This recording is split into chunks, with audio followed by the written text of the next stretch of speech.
casa común no solamente es el ámbito físico, biológico, también es el plano espiritual y es lo que nos permite la interconexión y la interdependencia, el reconocimiento de que todos estamos dentro de un mismo espacio.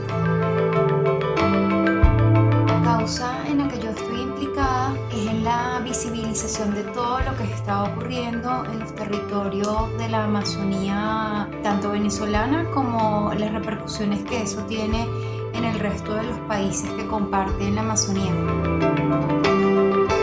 Como periodista, en los últimos años me he dedicado a documentar toda esta situación de disputa en los territorios, porque en la Amazonía hay muchos minerales, oro, coltán, diamantes, hierro, y a partir de un proyecto que decretó el gobierno en el año 2016, que es el Arco Minero del Orinoco, toda la situación se ha puesto más peligrosa tanto para los pueblos indígenas como para las otras poblaciones que habitan en estos lugares.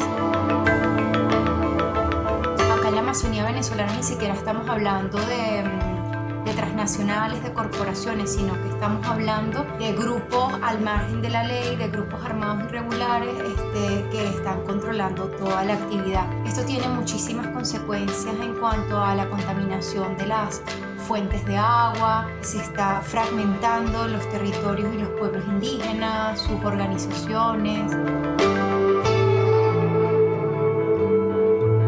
Una mujer que está conectada con su ser mujer, con su intuición, ella va a acompañar o va a dar a la lucha una mirada más desde la ternura, desde la escucha, desde el cuidado. Quizás no se tienen en liderazgos que están llevados por hombres, a pesar de que serían dimensiones que tendríamos que desarrollar sin importar el sexo.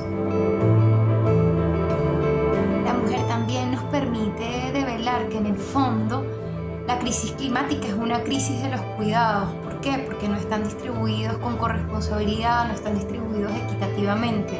No es solamente el hablar del planeta en abstracto, es hablar del cuidado, o sea, a lo interno, entre el espacio íntimo, pero también el cuidado a nivel de la naturaleza, ¿no? Entonces, por eso a mí me gusta ser enfática en esto de que la crisis climática también es una crisis de los cuidados. Si se quiere, están demasiado unidas.